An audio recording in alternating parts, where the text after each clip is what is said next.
Okey, pertanyaan untuk si motherfucker Yusri. Motherfucker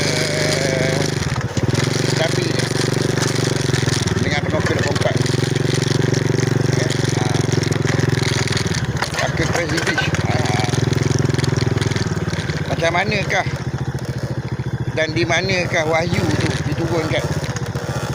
Penerimaan wahyu dia, mesyuarat dia, selepas mesyuarat rumah Tok Dak tu ke, selepas apa dia Mak Rejab tu ditangkap polis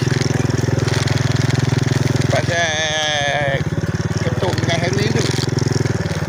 Aku dengan anak dia arwah tu, dia khabar terlibat dengan aktiviti dadah tu. Ya, macam tu ya. Dia dengan limamu kan, ke jadi macam mana?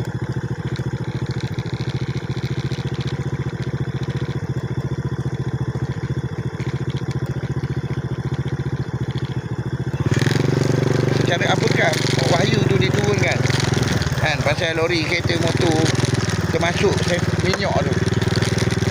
Minyak tu. Adakah pembunuhan poli Badan Pencegah Rasuah dalam pejabat Pencegah Rasuah Malaysia yang baru ni kan, yang perempuan tu pasal minyak tu dia bunuh tu, adalah Pak Usuk ni dengan Ibak ni dapat wahyu?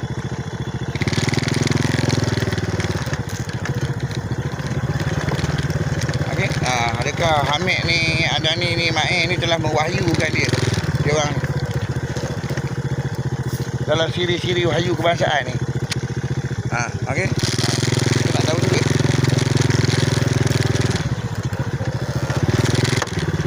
Adakah si Dapi dengan Ibak ni telah mendapat wahyu ilahi untuk kebahagiaan wahyu ilahi ni, termasuk sekali dengan Yusri ni? Okey. Pendapatan Yusri setelah mendapat wahyu, dia sama nak anak aku kan, dia sama nak aku kira aku dukung anak aku depan bank tu kan.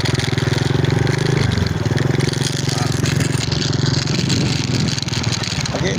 Macam mana pula pegawai SPRM yang kena bunuh dalam bilik tu, dalam pejabat tu? Aku koma dekat luar, tapok